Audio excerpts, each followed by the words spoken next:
McCain-Feingold limits what Second Amendment groups can do, limits my taxpayer group from buying advertising. It's actually illegal for me to buy advertising within 60 days of the election under McCain-Feingold. So I tell them, if you want the Second Amendment, you want to defend the second, you got to defend the first.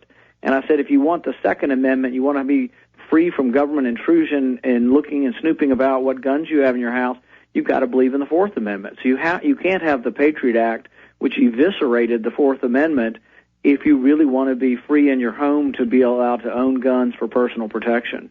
Yeah, give that website out again for folks. It's randpaul2010.com. And can folks go ahead and go to randpaul2010.com and donate?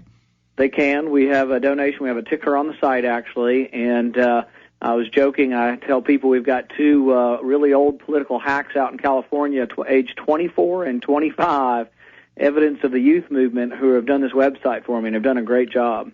Yeah, it's gorgeous. So randpaul2010.com.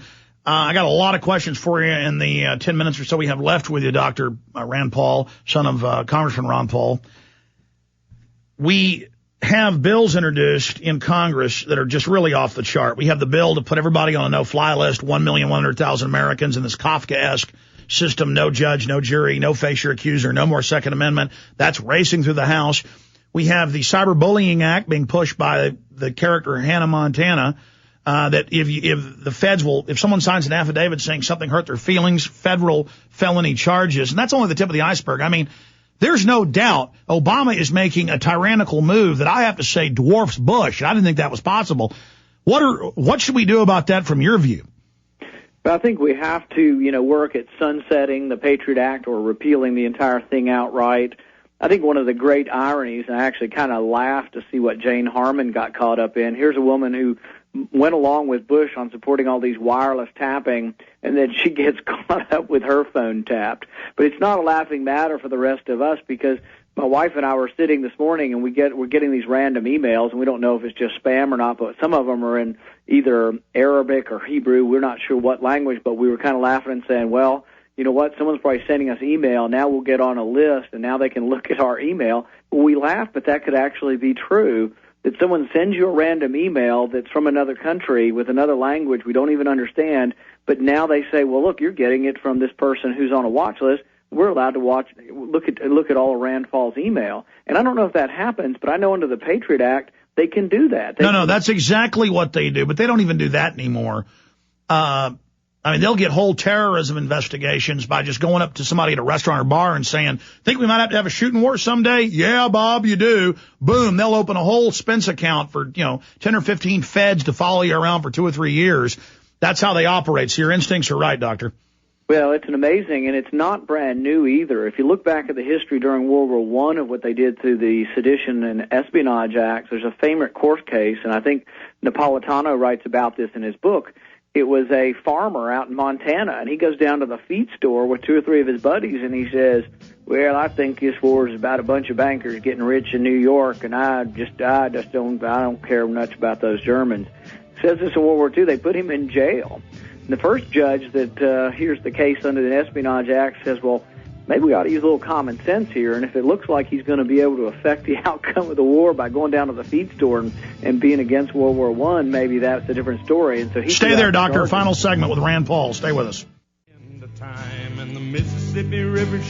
Yeah, the statistics are out there. We got it posted up on Infowars.com and PrisonPlanet.com. The government admits that 90% or more of the people picked up at Guantanamo Bay and other camps in Europe were picked up by rival clans. And I had this former CIA section chief over Afghanistan on. He wrote the book Jawbreaker, and he admitted that they'd pay him $24,000 to $25,000, as high as $30,000 per head. And they'd mainly just grab 14, 15, 16-year-old goat herders who had no history because, they didn't want to grab somebody from a real, terror group because they'd come after them. And they would just sell them to the U.S., and they admit that most of the intelligence was gained through torture.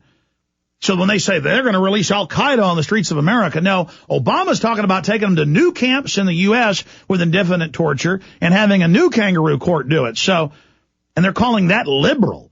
Well, this is a scary precedent. Obama's saying he's going to continue indefinite detention, Rand Paul.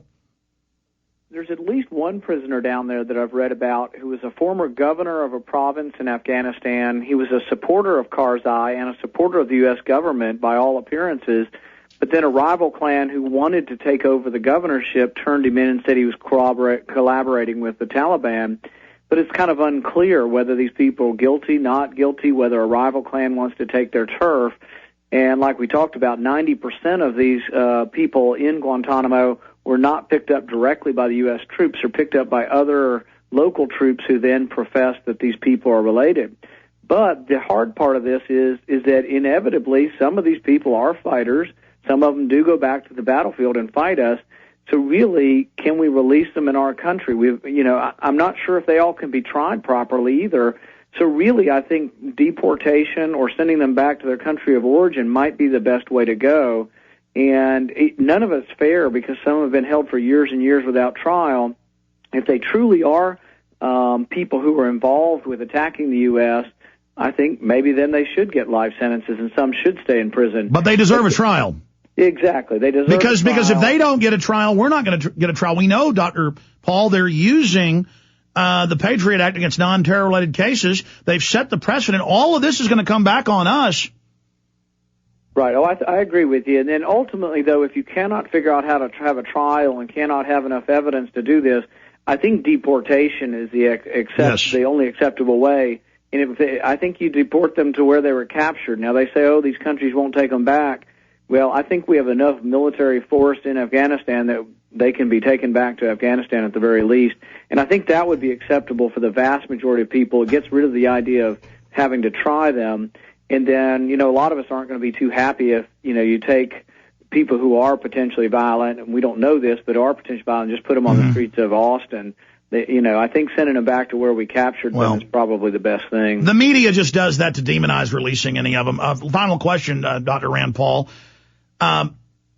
We have the DHS report that we broke and the MIAC report that we broke. When Ron Paul first got it, he didn't believe it.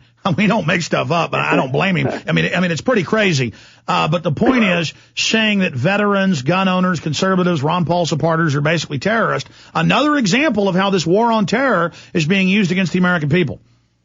I think the great irony of this, and it would be funny if it weren't so sad, is that one of the criteria for being on the list could be if you're an adamant defender of the Constitution. So defenders of the Constitution, those who talk about the First Amendment, the Second Amendment, the Fourth Amendment, those people, or even people who are ex-military veterans who have served their country and come home, these are the people we have to worry about and put on a special list. I think it's really, really horrifying, and there should be just universal outrage. And, tell you the truth, once it became public, I was unsure what would happen. But the amazing thing is the more y'all talked about it, the more they did get worried that they were targeting regular U.S. citizens, and at least officially pulled that off their websites because of things that y'all talked about. Dr. Rand Paul, let me say bye to you during this break and maybe even hold you over a minute or two because I want to give out that website again, and I want to give out a number for folks that may not have computers. Let me tell you a little bit about one of our great sponsors, HomeGain.com. This is the place to get you started buying or selling a home, finding a realtor, and getting any real estate questions answered. Go to HomeGain.com and see what I'm talking about. All you need to do is type in your home address, and you will get an instant free estimate of your home's value online. This is a great way to be able to monitor the value of your home. And again, it's absolutely free. There are tons of tools to help you. For instance, if you want to remodel your home, go to HomeGain.com. Use their Home Sale Maximizer to help you determine which home improvements can most increase your home's value before you put it on the market. For 10 years, these folks have been helping home sellers and buyers. Visit their link at Infowars.com. Look for Max, the orange Home Gain Gorilla, to help you with any real estate needs you might have. You'll love this site. It's HomeGain.com, HomeGain.com. Check them out today.